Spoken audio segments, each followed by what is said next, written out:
Hey guys, welcome back to Contest Prep University. I'm Joe Klemczewski with Adam Atkinson. We are in episode 2 of our Closed-Minded Coach series. So we're going to tell you exactly why your coach sucks and what you might do to not only recognize that, but maybe abandon ship and go to somebody who has your best interest in heart.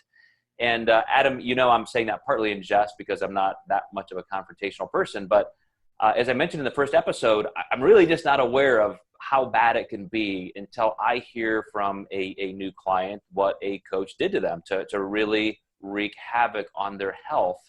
And one of the first things that we saw revealed in this COVID epidemic is that they're just not even able to help their clients transition to new environments, to new challenges, one of them being training.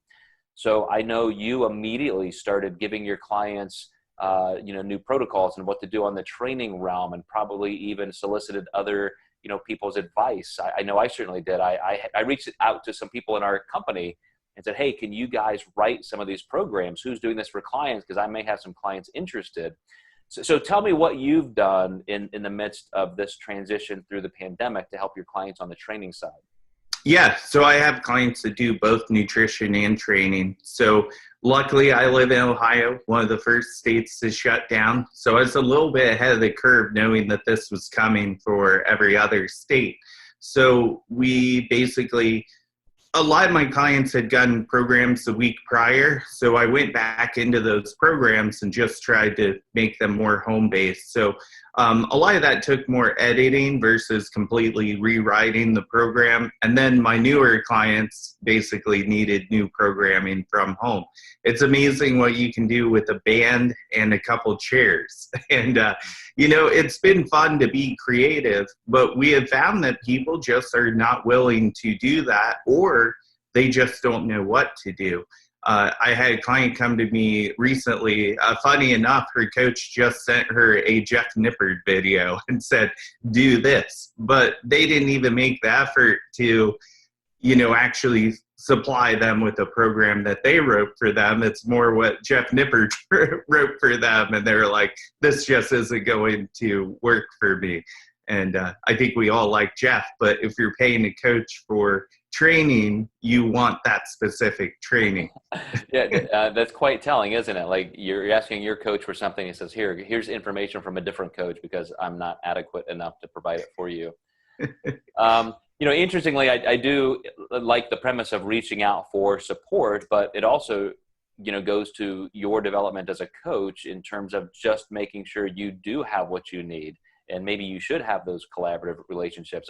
Eric Trexler, Dr. Trexler, talked on our coaching mastermind last night about how important that is, especially for new coaches, to just have that team support around you, even if it's not an employee or a staff member or a partner. It's at least somebody that you're collaborating with.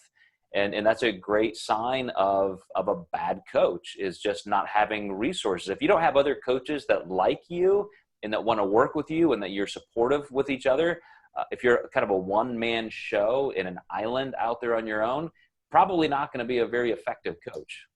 Yeah, I've always said that, a lot of these teams, when it's all about the head coach and sometimes the business is named after them, you can kind of see where it's going. It's all about me versus an actual team environment. And actually, like I let Zach, Kat, and Roseanne, my coaches, be head in charge on a lot of things because I trust them, and they contribute to my business just as much, if not more than I do at sometimes.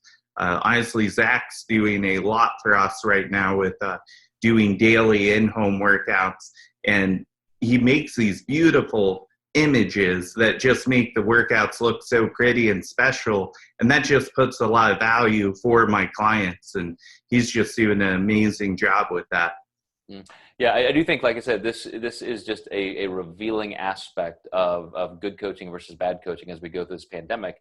It shows who really can adapt and who, as coaches, can even give you those services that you need. I know more and more people are asking for all things to be in one place. I want you to help me with my posing, my hair and makeup, my training, my nutrition. And that's a sign of a good coach. So you guys stay tuned. We're going to dive into some of the nutrition things that you need to look for in terms of good coaching and bad coaching in our next couple episodes.